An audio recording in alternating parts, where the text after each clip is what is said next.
long as they're not hurting themselves or other people Sure. or destroying property. Yeah, yeah. If they're just screaming and being a brat, basically, is what it amounts to, then ignoring it is the best course of action. Yeah. The reason why is if you say you are like, oh, I know you feel so bad, and you pick them up and you hug them and everything, you're giving your kid positive reinforcement. Yeah. You're saying, hey, scream your head off, and I will pick you up and rub your back and comfort you. You don't want to do that. You want to remain neutral and basically not associate this thing with anything during it. That's what I would do. До камеры скорости 300 метров.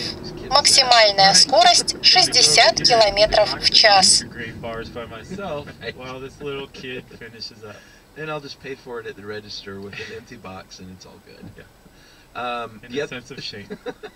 The other reason, and we're joking around here, this is if someone, like, I have friends who have had big trouble with this, and it's not a laughing matter.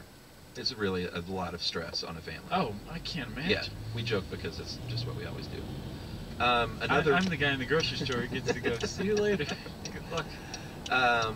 Another reason not to, like they say, to muffle that is because there could be other underlying causes like hearing problem or vision impairment that you won't notice if you're not just like, you know, if you've got the kid buried in your chest. Yeah, it's weird. It's like you want to ignore it, let it run its natural course. But watch it. Out of like the side of your eye, you know? Yeah.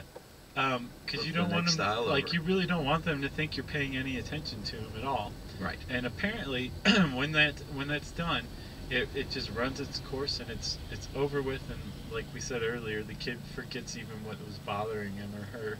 Yeah. You know, a few minutes afterward. Yeah. What you really don't want to do is punish the kid or reprimand the kid in the middle of a tantrum or right after a tantrum, because it's a natural thing. It's going to happen. That is not a healthy approach to getting your child to not do something because they're 2 and 3 years old. Yeah. And to be punished for something that they don't understand is just, that's not going to help anything. Sure. So what you do want to do is after a meltdown has taken place and things are calm again, you want to take some time to explain to the kid basically what went wrong or what they didn't do. Let's say it's over the shoes again. Right. They've just told you we need to talk about shoes again. Right. Now that things are calm, we have to talk about shoes because I just had a meltdown about it. Yeah. So now that they're calm, you have to say you need to wear shoes because they protect your feet from all of the terrible stuff that you can step on. Yeah. That's why you have to wear shoes and put them on when I tell you to, and it's time to leave. So try and trick your kid it to them. into understanding the value of shoes. Right. In a very understandable 2-year-old way. Sure.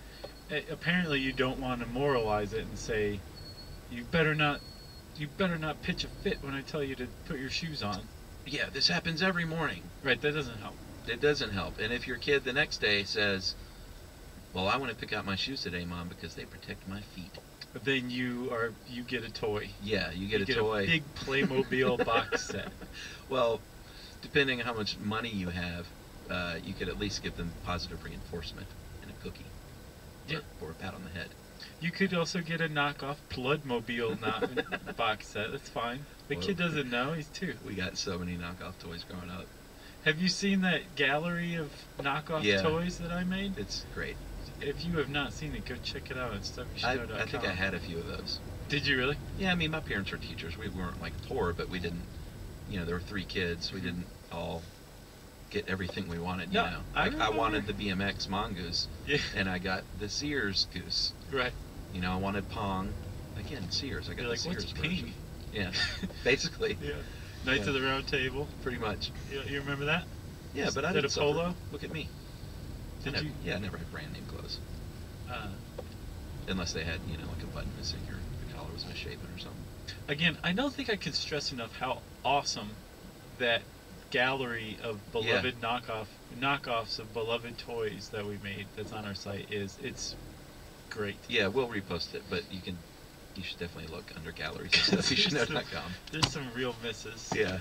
And I have to say, I remember going to plenty of stores as a kid and being told I could pick out a toy, but it was like something Liquidators. Yeah, yeah. Like, what is this thing? Did you have any rich kid friends? Yeah, they weren't like rich kids, but yeah, there were some But to whose you, like they parents